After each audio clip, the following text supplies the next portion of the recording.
जय माता दी दोस्तों, मेरा नाम है कपिल गौर। स्वागत है आपका अपने YouTube चैनल KPS टेक्नो में।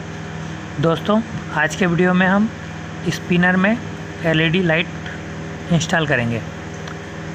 ये साइकिल या बाइक के टायर में लगने वाला लाइट है। चलिए इसे इसमें फिक्स करते हैं।